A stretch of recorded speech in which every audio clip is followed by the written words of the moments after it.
मुझे ऐसा लगता है कि वो नहीं चाहते कि कमज़ोर वर्गों में कोई इंडिपेंडेंट वॉइस खड़ी हो। उनको लगता था कि अगर चंद्रशेखर आज़ाद खड़ा हो जाएगा तो शायद एक नई तरह की पॉलिटिक्स जन्म लेगी। तो मेरा नाम आज़ाद है, मुझे आप आज़ादी के साथ ही लड़ने दो, तो उस पर स्वीकार नहीं हुए तो बात खत्म होगी। सदन से वर्कआउट नहीं करें, क्योंकि हम भेड़ नहीं है कि किसी के पीछे पीछे जाएंगे। हम बहुत सारे करोड़ों लोगों की उम्मीद है। क्या पार्लियामेंट 16 के डायलॉग सुनाने के लिए? आज की जो चर्चा है उसकी शुरुआत मैं कुछ आंकड़ों से करूंगा। Bharatiya Janata Party 1.5 lakh vote, Samajwadi Party 4,10,000 vote, Bahujan Samaj Party 4,99,000 vote. ये जो आंकड़े मैं अभी बता रहा हूँ ये हाल ही में हुए चुनाव में नगीना लोकसभा क्षेत्र में इन पार्टियों के हार के मार्जिन है, और इनको इतने फासले से शिकस्त देने वाले आज़ाद समाज पार्टी के अध्यक्ष, पहली बार के सांसद चंद्रशेखर आज़ाद आज हमारे साथ मौजूद हैं। धन्यवाद। चंद्रशेखर जी, आपका स्वागत है। धन्यवाद। 2017 के सहारनपुर आंदोलन से सुर्खियों में आने वाले चंद्रशेखर सहारनपुर के छुटमुलपुर गांव से आते हैं। एक साधारण परिवार से हैं। इनके पिताजी स्कूल में टीचर हुआ करते थे, और स्कूल और कॉलेज में दलितों के साथ होने वाले व्यवहार से उत्तेजित होकर इन्होंने 2007-8 में एक सामाजिक संस्था जिसका नाम है भीम आर्मी, उसकी स्थापना की, जो कि शुरुआत में जिसने पाठशालाएं खोली सहारनपुर में और बच्चों को पढ़ाया, और वहाँ से जो है वो दलितों के छोटे मोटी जो समस्याएं थी उनका समाधान करने से जो सामाजिक एक आंदोलन इन्होंने शुरू किया, वो आज आज़ाद समाज पार्टी बन के उभरा है और अब वो संसद में पहुंच चुके हैं। ये सफ़र हालांकि आसान नहीं रहा, कई बार जेल गए। रासुका में तो लगभग 1 साल जेल में रहे, पुलिस की लाठियां खाई, पिछले साल बंदूक की गोली भी खा ली, और अब जब ये संसद में पहुंचे हैं तो कई हलकों में ये चर्चा है कि बहुजन मूवमेंट को आगे ले जाने में चंद्रशेखर जी की अहम भूमिका हो सकती है। तो चंद्रशेखर जी, पहले तो मैं आपसे ये पूछना चाहूँगा कि नगीना लोकसभा सीट में जो ऐतिहासिक जीत आपने दर्ज की है वो कैसे संभव हो पाया, उसके लिए कितनी मेहनत करनी पड़ी, आपने क्या क्या किया? तो मैंने सभी पार्टियों से बात की थी जो विपक्ष में, आज के विपक्ष में है, कि हम मिलके पार्लियामेंट का इलेक्शन लड़ते हैं, और मैंने उनसे कहा कि मैं 1 सीट लड़ूंगा, इससे ज़्यादा नहीं लड़ूंगा, बाकी जगह सब जगह मैं आपकी जाके मदद करूँ। और वो फर्स्ट फेज में है तो बाकी 6 फेज मिलेंगे मुझे आपकी मदद करने के लिए। तो उनको मेरा जो प्रस्ताव था अच्छा नहीं लगा, उन्होंने मुझे ना कर दिया। फिर मुझे लगा कि अगर अब मैं इस चुनाव को नहीं लड़ पाया मजबूती से, तो चाहे वोट कितना भी मिले, हार जीत की बात नहीं थी, तो ये हो जाएगा कि मैं लड़ नहीं सकता। और एक सवाल था मेरे ऊपर जब टाइम्स मैगजीन में मेरा नाम आया कि भाई 100 इमर्जिंग लोगों में मेरा नाम है, भारत में से एक आदमी का, तो मुझे उस खुद को साबित भी करना। तो हम जनता के बीच में गए और मैंने खुद कीर्तिमान भाई 700 से ज़्यादा गांव कवर किए। मैं सुबह 7:30-8 बजे निकलता था और रात को 4 बजे, 5 बजे, पौने 6 बजे तक आता था, क्योंकि जो चुनाव का समय था वो रमज़ान का भी समय था, तो वो लोग जागते भी रहते थे। तो ऐसे 700 के लगभग गांव मैंने कवर किए, 1200 के लगभग टोटल गांव हैं। और फिर हमारी टीम ने, जो देश भर से हमारे साथी जो काम कर रहे हैं वो आए, उन्होंने वहाँ मोर्चा संभाला, और हमने जनता से जाके यही कहा कि आपने सबको मौका दिया, एक मौका आप हमारे कार्य के आधार पर हमें भी दो। वहाँ 3-3 राष्ट्रीय पार्टी लड़ रही थी और अलायंस भी लड़ रहे थे, एनडीए अलायंस, इंडिया अलायंस और बीएसपी भी। तो जनता ने हमारी बात को और हमारे संघर्ष को सराहा और हमें वोट दिया। और क्योंकि चुनाव लड़ने में भारतीय राजनीति में आज बहुत पैसों की ज़रूरत है, लोकतंत्र भारत का महंगा हो गया है, तो हम 1 वोट और 1 नोट, मान्यवर काशीराम साहब का जो फॉर्मूला है उसके आधार पर लड़े। गाँव में जाते थे केतली लेके और लोगों से अपील करते थे कि हमारे चुनाव निशान में वो जो अगर वोट देना चाहते तो नोट भी दें। तो हमारे तेल का खर्चा वहाँ से निकलता था, खूब पैसे भी इकट्ठे हो जाते थे कि पूरे दिन का तेल का खर्चा निकल जाता था। लेकिन जब इलेक्शन अनाउंस हुआ तो वो भी बंद हो गया कि आप ऑनलाइन पैसे तो ले सकते हैं लेकिन कैश नहीं ले सकते, तो वो भी बंद हो गया, तो नुकसान भी हुआ। लेकिन फिर भी देश भर से जो हमारे भीम आर्मी आज़ाद समाज पार्टी के साथी, उन्होंने थोड़े थोड़े पैसे जुटा के मुझे चुनाव लड़ाया। और जब 4 तारीख को परिणाम आया तो, लेकिन चुनाव के जिस दिन चुनाव वोट पड़ गए थे, दूसरे दिन बाद हमने जब पूरा रिसर्च किया तो हमें ये आइडिया था। और आप मेरा बयान अगर सुनेंगे जो मैंने छत्तीसगढ़ में दिया था आपसे 1 महीने पहले चुनाव के रिजल्ट से लगभग 25-26 दिन पहले, कि हम 1.5 लाख से ज़्यादा वोट से जीते और हम लगभग 1,51,000 से ज़्यादा वोट से जीते। तो हमें जो हमने काउंटिंग की थी वो हमारी टेबल पे थी, और वो टेबल हमारी जो है वो हमारे संघर्ष पे थी, और वो सच साबित हुई। तो इस तरह से हम लोग नगीना का चुनाव जीते। आपने बताया कि गठबंधन के लिए आपने इंडिया ब्लॉक से बातचीत की, लेकिन वो एक सीट देने को भी आपको राजी नहीं थे। क्यों नहीं थे? आपको क्या लगता है कि, क्योंकि मैं इसलिए ये सवाल पूछ रहा हूँ क्योंकि ये कोई नया गठबंधन नहीं था, आप पहले उनके साथ गठबंधन कर चुके हैं, उपचुनाव लड़ चुके हैं। रामपुर का, खटौली का जो सारा उपचुनाव था वो सपा, आरएलडी और आज़ाद समाज पार्टी ने साथ में वो लड़ा था और आपने सपोर्ट किया था। खटौली की विधानसभा वो जीते भी थे। नगर पंचायत चुनाव भी हम लोग मिलकर लड़े। नगर पंचायत चुनाव भी आप लोग मिलकर लड़े। तो फिर जब लोकसभा का चुनाव आया तो क्यों आपको लगता है कि ये पार्टियां आपके साथ गठबंधन नहीं करना चाहती थी? देखिए, मुझे कहते हैं ना, सच कहने से रिश्ते खराब हो जाते हैं, लेकिन अगर सच नहीं कहेंगे तो फिर तो खराब हो जाए। मुझे ऐसा लगता है कि वो नहीं चाहते कि कमज़ोर वर्गों में कोई इंडिपेंडेंट वॉइस खड़ी हो। उनको लगता है जो भी खड़ा हो वो उनके सहारे से खड़ा हो या उनके अंडर में, जिससे वो जिस तरह का काम लेना चाहते हैं उस तरह का काम लें, वो उससे आगे ना बढ़े। और इसलिए उनको लगता था कि अगर चंद्रशेखर आज़ाद खड़ा हो जाएगा तो शायद एक नई तरह की पॉलिटिक्स जन्म लेगी। तो उन्होंने मुझसे कहा भी कि आप हमारे सिंबल पे लड़ जाओ या आप वो जगह बदल के कहीं और लड़ जाओ। तो मैंने उनसे मना कर दिया कि भाई, ना मैं किसी के सिंबल पे लड़ूंगा, ना मैं अपनी जगह छोड़ूंगा। उनको ऐसा लगता था कि भाई अगर चंद्रशेखर खड़े हो गए इंडिपेंडेंट रूप से तो फिर शायद वो आप पे रोके नहीं रुकेंगे, तो इसलिए इनको स्वतंत्र ना होने दो। तो कांग्रेस के लोग कहते थे हमारे सिंबल पर लड़ लो, और समाजवादी के लोग कहते थे हमारे सिंबल पर लड़ लो। और मैं कह रहा था कि मेरा नाम आज़ाद है, मुझे आप आज़ादी के साथ ही लड़ने दो। तो उस पर स्वीकार नहीं हुए तो बात खत्म हो गई। इसी कमरे में आज से 5 साल पहले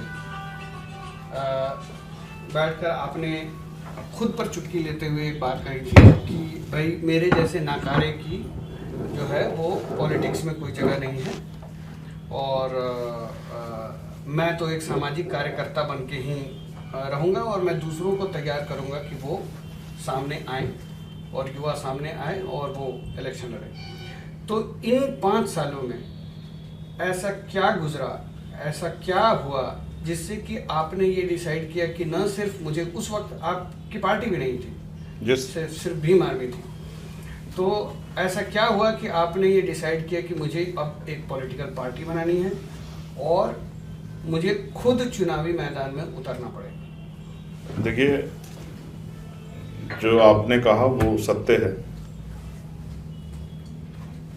हुआ ये कि जेल से तो मैं आ गया था और संघर्ष का रास्ता मैंने छोड़ा नहीं। मैं दिल्ली में गुरु घर का आंदोलन हुआ जिसको मैंने पार्लियामेंट में भी उठाया, मैं जेल गया। फिर एनआरसी का आंदोलन हुआ, उसमें भी मैं जेल गया। इसी बीच यूपी गवर्नमेंट मेरी बेल कैंसिलेशन के लिए हाई कोर्ट चली गई, और एज ए लॉयर मैं इस बात को अच्छी तरह समझता हूँ कि अगर मेरी बेल कैंसिल हो जाएगी तो जब तक मुकदमा चलेगा तो मुझे सरेंडर करना पड़ेगा। मैं आपको उसकी घटना भी याद दिलाता हूँ। अजय कुमार टहनी जो हैं, जो हार गए इस बार चुनाव, उनके बेटे ने किसानों पर गाड़ी चढ़ा दी थी, तो फिर वो जेल चले गए। फिर उनको बेल हो गई, तो फिर उनकी बेल कैंसिल कराने के लिए सुप्रीम कोर्ट चले गए किसान, तो उनकी बेल कैंसिल हो गई। तो फिर उनको सरेंडर करना पड़ा एक सिविल से, और जब तक वो मुकदमा चलेगा तब तक वो जेल से ही जो है उसको मुकदमे को जो भी कंडीशन हो। तो मैंने देखा कि भाई ये सरकार तो बाहर भी काम नहीं करने दे रही है, तो अब अगर हमने ज़्यादा दिन तक सामाजिक मूवमेंट के जरिए ही काम को आगे बढ़ाया तो हो सकता है कि हमें इसका कोई खामियाजा बहुत बड़ा भुगतना पड़े और हमारी एनर्जी का समाज को फ़ायदा ना मिल पाए। एक बड़ा सवाल ये भी था कि इस बीच में मैंने कई बार बहुजन समाज पार्टी के लोगों से भी बात करने का प्रयास किया कि हम मिलकर काम कर लेते हैं, क्योंकि मैंने देखा कि जब भीम आर्मी के लोग संघर्ष करते थे और उनके साथ पुलिस कोई अमानवीय व्यवहार करती थी, यानी कि मारपीट करना, झूठे मुकदमे लगाना, जेल भेजना या और भी कई तरह के प्रयास, तो कोई पार्टी उनके साथ नहीं खड़ी होती। सब लोग उनसे हाथ छिपाते थे, मुंह भी छिपाते थे, हाथ भी छिपाते थे और दूर रहने का प्रयास करते थे। तब मुझे लगा कि जब सारे संघर्ष हमें ही करने हैं तो क्यों ना लोगों से बात की जाए जो लोग काम कर रहे हैं, कि चलो अब जब सड़कों का संघर्ष हमें करना है तो सदन में भी उन लोगों को मौका मिलना चाहिए जो संघर्ष कर रहे हैं। तो इसलिए बाबा साहब अम्बेडकर की उस बात को याद करते हुए कि रानी का बेटा ही राजा नहीं बनेगा, जो राजा वो बनेगा जो बैलेट से तैयार होगा, जिसको जनता वोट देगी। तो फिर 2020 में, क्योंकि आपको अगर याद हो, जब मैं एनआरसी में गिरफ्तार हुआ तो पुलिस ने मेरे ऊपर एलिगेशन ये लगाया कि उन्होंने भड़काऊ भाषण दिया, और मैंने कोई भड़काऊ भाषण दिया, मैंने सिर्फ संविधान की प्रिम्बल पढ़ी थी जामा मस्जिद पर। फिर मुझे लगा कि अब इससे बुरा क्या होगा कि आप कोई अपराध भी ना करो और पुलिस आपको उठा के जेल में डालती रहे। तो मैंने सोचा कि राजनीति में आने के बाद शायद जो है इस तरह की प्रक्रिया रुक जाए, रुकी भी। तो इसलिए हमने अपने साथियों से विचार किया, तो राजनीतिक दल बनाया, और राजनीतिक दल के जरिए, क्योंकि जो समस्या हम हल करना चाहते हैं वो बिना ताकत के नहीं हो सकती, ताकत सत्ता में है। तो जब हम चुनावी लड़ेंगे तो सत्ता में कैसे आएंगे, जब सत्ता में नहीं आएंगे तो लोगों का भला कैसे करेंगे। अभी हम जैसे किसी के साथ जुल्म हुआ, अन्याय हुआ तो उसकी जाके मदद करते हैं, लेकिन अगर हम सत्ता में आ जाते हैं तो हम इन जुल्म को रोक सकते हैं। आपने मेरे पास दो सवाल है। एक तो पिछले हफ्ते मैंने नोटिस किया है, एक बार पूरा ऑपोजिशन ने वॉकआउट किया था, आप खुद अकेले बैठ रहे थे। आप क्या है, कौन सा साइड में है, वो इश्यू बेस्ड है, तो आप ऐसे मौका आएगा कि आप बीजेपी को भी सपोर्ट करेंगे? देखिए, काशीराम साहब कहते हैं जिनसे संघर्ष होता है उनसे समझौता नहीं होता, और जिनसे समझौता उनसे संघर्ष नहीं होता। मैं आज आपको बहुत इम्पोर्टेंट बात बताऊंगा, शायद आपकी यहाँ छपने के बाद उस पर कुछ प्रतिक्रिया आए, लेकिन तब तीर निकल चुका होगा। मैं जब पार्लियामेंट में गया तो जैसे आपने कहा कि आपने मुझे वहाँ देखा बैठे हुए, तो उसमें 2 एक्स्ट्रा लाइन है, अगर आपने देखी तो मैं एक्स्ट्रा लाइन में बैठा, क्योंकि मैं नया आदमी हूँ, मुझे जानकारी इतनी नहीं है। मैं झूठ कह दूँ कि भाई मुझे जिस जगह में गया नहीं, मुझे क्या जानकारी होगी। तो मैंने सोचा कि ये जो साथी हमारे हैं, जो विपक्ष अपने आप को कह रहे हैं, तो ये मुझसे कहेंगे कि भाई आप भी हमारे साथ आके बैठे, आप भी हमारे साथी हो, आप भी भाजपा के खिलाफ लड़ रहे हो, हम भी लड़ रहे हैं, चलो ठीक है, चुनाव खत्म हो गया, अब हम साथ मिलकर काम करते हैं। लेकिन 3 दिन वहाँ बैठे रहने के बाद ही मैंने महसूस किया कि इस बात की किसी को फर्क नहीं पड़ रही कि चंद्रशेखर वहाँ बैठे। फिर स्पीकर का इलेक्शन था, तो मुझे कांग्रेस के एक बड़े नेता का फोन आया कि आपको स्पीकर के इलेक्शन में हमारी मदद करनी। तो मैंने ठीक है, मगर आप पहले एक बार मुझसे बैठ के बात कर लेना, मैं चाहूँगा कि सुबह आप मेरे साथ बैठें। और मैं अपना वही सवाल उनसे पूछता कि भाई ठीक है, तो मदद ही चाहिए या आगे भी कोई बात आगे बढ़नी। फिर उन्होंने डिवीजन की मांग ही नहीं की, तो डिवीजन की मांग नहीं की तो वोटिंग नहीं हुई, वोटिंग नहीं हुई तो बात खत्म हो गई। नेताजी अपने रास्ते चले गए, मैं अपने रास्ते चला गया। इतना सच कोई बोलता नहीं है, हम झूठ नहीं बोलते इसलिए सच बोलते हैं। तो फिर हमने तय किया कि अब हम ना राइट है ना लेफ्ट है, हम बहुजन है, तो अपनी आइडेंटिटी पर रहेंगे, अकेले रहेंगे तो अपनी बात के साथ खड़े रहेंगे।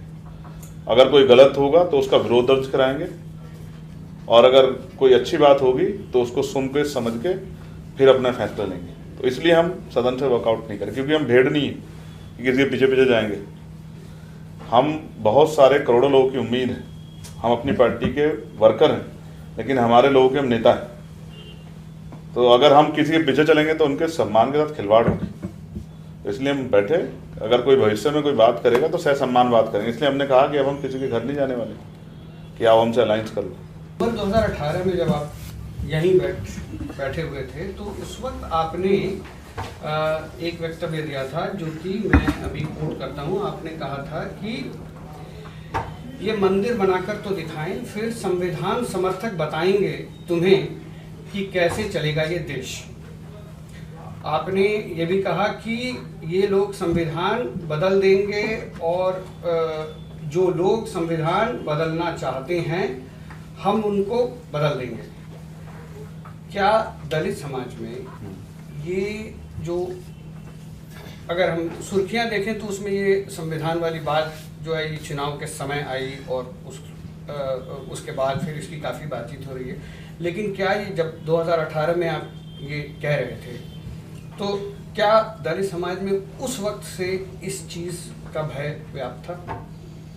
2018 से नहीं, 2014 से ही, जब से भारतीय जनता पार्टी की सरकार आई और जिस तरह से हमने देखा कि लेटरल एंट्रियाँ हुई,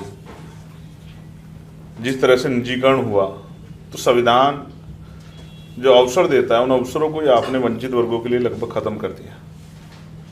तो ये चिंता, तो क्योंकि भारतीय जनता पार्टी को का जो कैडर बेस है, जो उनकी जो थिंक टैंक है आरएसएस, उसकी सोच तो लंबे समय से रही है। पहले दिन से उन्होंने संविधान को स्वीकार नहीं किया। आज वो भले ही कुछ भी कहें, समय के साथ बदलाव होता है और बदलना पड़ेगा, जब क्योंकि आप देख रहे हो कि एक बहुत बड़ा वर्ग संविधान के समर्थन में खड़ा है। तो कभी आरएसएस और भारतीय जनता पार्टी संविधान के समर्थन में थी नहीं। अब तो बदली बदली सी भारतीय जनता पार्टी दिखाई देती है। और ये भी देखना पड़ेगा कि क्या भारतीय जनता पार्टी वही हार्डकोर भारतीय जनता पार्टी है? तो ऐसा लगता है कि नहीं। अपर कास्ट ओरिएंटेड भारतीय जनता पार्टी में अब बैकवर्ड के लीडर भी हैं, हारने के बाद भी डिप्टी चीफ मिनिस्टर बनाए जा रहे हैं, और आज अपनी आइडेंटिटी को भी बैकवर्ड के लोग वहां कह पा रहे हैं, यानी कि भारतीय जनता पार्टी ने बहुत सारे बदलाव किए। तो इसलिए मेरा ये मानना है कि ये भय तो भारतीय जनता पार्टी के शासन में, सत्ता में आने से ही बन गया था, और यही भय था जिसकी वजह से 2019 का अलायंस हुआ उत्तर प्रदेश में। वो अलग है कि वो अलायंस परवान नहीं चढ़ पाया, क्योंकि राजनीति में उतने सक्रिय उस समय नहीं थे, और बहन जी ने एक ऑर्डर अपने यहाँ से दे दिया था अलायंस के साथ ही, जबकि हमने अलायंस का समर्थन किया कि भीम आर्मी का कोई भी जो वर्कर है, लीडर है, वो हमारे मंच पे नहीं आएगा। इवन अगर आपको याद हो कि सहारनपुर में उनकी रैली हुई फर्स्ट, और वहाँ मेरे पोस्टर दिखाए गए, तो उन्होंने उसका बहुत बड़ा विरोध भी दर्ज कराया, मेरठ में भी। तो हमारे लोगों ने कहा ठीक है, मैंने उनसे कहा कि वोट ही तो देनी, क्या जरूरत है मंच पर जाने की। तो हम उस तरह से सक्रिय नहीं थे, लेकिन हम अपना काम तो लगातार कर ही रहे थे। तो इसी तरह से मैं मानता हूं कि ये भय 2014 शुरू हुआ, और 2024 उसकी अति थी कि उस अति ने एक सामूहिक रूप से एक ऐसा जो है विचार विकसित किया कि भारतीय जनता पार्टी को रोकना ही पड़ेगा। और अयोध्या उसका बहुत बड़ा उदाहरण है। अगर अयोध्या में भारतीय जनता पार्टी हारती है, या बनारस में प्राइम मिनिस्टर इतने कम वोट से जीतते हैं, या टीवी सीरियल के राम जो है मेरठ में बहुत कम वोट से जीतते हैं, तो आप समझिए कि धर्म के आधार पर आगे राजनीति में कामयाब होना आसान काम उत्तर प्रदेश में नहीं। इसी बार वो सारी बातें विपक्ष ने बोली जो माननीय काशीराम साहब 40 साल पहले बोला करते थे। जैसे आपने विपक्ष की पार्टियों के नेताओं के मुंह से सुना कि भाई मीडिया में आपके लोग कितने हैं, बैकवर्ड के लोग, शेड्यूल कास्ट के लोग। ये भी सवाल आया कि ब्यूरोक्रेसी में कितने हैं, जुडिशरी में कितने हैं। ये सारे सवाल आए जिसको काशीराम साहब अपने भाषण में कोट करते थे, और ये कहते जिसकी इतनी संख्या वाली उसकी इतनी हिस्सेदारी। उस तरह से नहीं कह पाए, कॉपी हो जाता। उन्होंने कहा जिसकी इतनी आबादी उतना हक। तो आप समझिए कि ये वही आइडियोलॉजिकल वो थी, लेगेसी थी, या वो जो है उसको जो है कंटिन्यू करने की एक चलन था, जिसने जो है विपक्ष को कामयाब किया। और ये आप तब इसको समझिए कि 93 में राम मंदिर की लहर में अगर भारतीय जनता पार्टी उत्तर प्रदेश में सिमट जाती है, तो ये बिल्कुल कुछ उसके आसपास ही है। तो उस समय काशीराम साहब विचार के आधार पर लीड कर रहे थे। भले इन दलों ने हमें मदद नहीं की, लेकिन हमने अपनी जिम्मेदारी को अदा किया, और उसके परिणाम धरातल पर है। मैंने कहा भी, मीडिया के साथियों से भी कहा कि विपक्ष का एक साथी खड़ा होकर बताए कि क्या वो बिना अम्बेडकरवादियों के वोट के जीता है क्या। अगर कोई विपक्ष का एक साथी ऐसा हो, किसी भी लोकसभा जीता हुआ, तो हाथ खड़ा करके बताए। तो शायद किसी के अंदर हिम्मत नहीं बन पाई कि वो जवाब दे सके, क्योंकि पर्दे के पीछे तो सभी लोगों ने मदद मांगी हमसे। अब बहुत सारे नए नेता आपके चुनाव जीतने के बाद पार्टी ज्वाइन करना चाह रहे हैं, और कुछ लोग थोड़े इनसिक्योर हैं कि अब नए बड़े नेता आ जाएंगे तो जो पहले से मिशन से जुड़े हुए हैं उनको निगलेक्ट ना किया जाए। इसको आप कैसे बैलेंस करेंगे? नहीं, ये हमारी पार्टी किसी एक, आप फिर इसको प्रमाणिकता भी करोगे, किसने आपसे सवाल कहा है। अगर आप ये बात कहते हो तो आपको प्रमाण देना पड़ेगा। अगर आप अपने मुंह की बात कहना चाह रहे हो तो आप कह सकते हो, ये राइट आपको है कि दलों में नए लोग आते हैं तो पुराने लोगों के अमित हमारे शुरुआत के साथी हैं। अब देखिए आज मेरे साथ आपके स्टूडियो में बैठे हैं, तो इसका मतलब ये है कि मैंने पुराने किसी साथी को नहीं छोड़ा। लेकिन मैं आपको कुछ कहता हूं, हमारे लिए राजनीति सुख सुविधा का अवसर नहीं है, और हेलीकॉप्टर हवाई जहाज में घूमने का या उनमें बैठने का शौक हम लोग नहीं रखते। हम राजनीति इसलिए कर रहे हैं क्योंकि आज भी हमारी बात को कोई जिम्मेदार से नहीं उठाता। हमने सबके भाषण सुने हैं, पार्लियामेंट में जहां सवाल पूछने चाहिए थे सरकार से कि वो बताएं कि इन वर्गों के हालात का जिम्मेदार कौन है, वहां एक दूसरे से बड़े हंसी मजाक हो रहे थे। तो उधर से कहता था डरो मत डराओ मत, और दूसरा उधर से कह रहा था मौसी अभी तो पार्टी सांस ले रही है। शोले के डायलॉग सुनाए जा रहे थे। क्या पार्लियामेंट शोले के डायलॉग सुनाने के लिए है? आप समझो ना क्या हो रहा है। पक्ष भी आप है विपक्ष भी आप है, तो फिर भाई फिर तो मेरे जैसे लोगों को तेजी से बोलना चाहिए कि हमारे लोग समझ आए। मैं फिर आपसे कह रहा हूँ, हमारी पार्टी में सभी का सम्मान है, और पुराने जो लोग हैं जिन्होंने काम करके यहाँ पे आए, आप आज ही मैं उन सबको एक बड़ी माला जो मैं खुद नहीं पहनता उनको पहना के आया, जितने हमारे कोर कमेटी के लोग थे, क्योंकि उन्होंने बहुत मेहनत की थी। तो ऐसा नहीं होता है, घर के पुराने लोग पुराने ही रहते हैं। नया 9 दिन पुराना 100 दिन। It's not about your party. As a new MP, whose speech you thought? आप कौन सा भाषा आपको ज्यादा लगा, अच्छा लगा कि दिन में प्रधानमंत्री का या leader of opposition? As a new MP. मैंने दोनों के भाषण को सुना,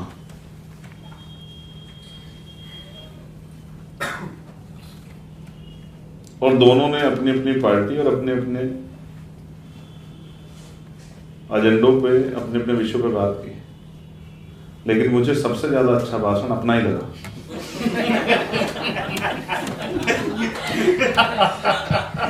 क्योंकि जब मैंने बाद में आके सुना तो as a first time MP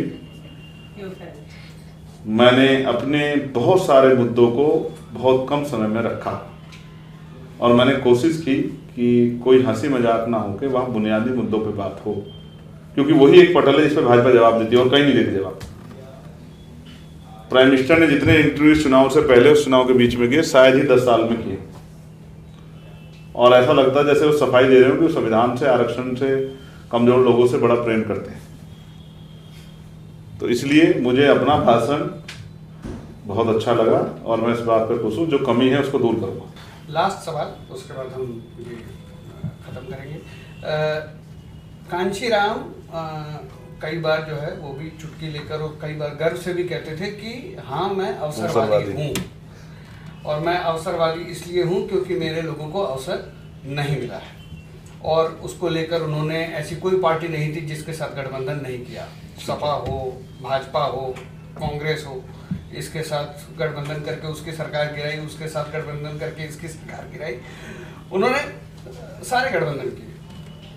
क्या भविष्य में अपने बहुजन समाज के हित के लिए आपको लगे कि मुझे भाजपा से समझौता करना है तो आप करेंगे? तो फिर मैं वही जवाब दूंगा जो मैंने मीडिया के साथी को दिया था कि अगर वो मुझे प्राइम मिनिस्टर भी बनाएंगे तो भी मैं उनके साथ नहीं जाऊंगा,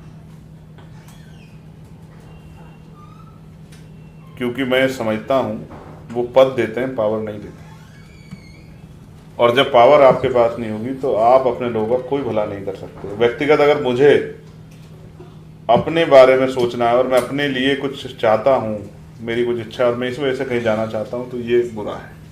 फिर मैं अपने लोगों के साथ बहुत बड़ा धोखा करूंगा, और मैं वो धोखा करने के लिए राजनीति नहीं करता। अगर भाजपा इतनी अच्छी होती तो इस बार जनता उनको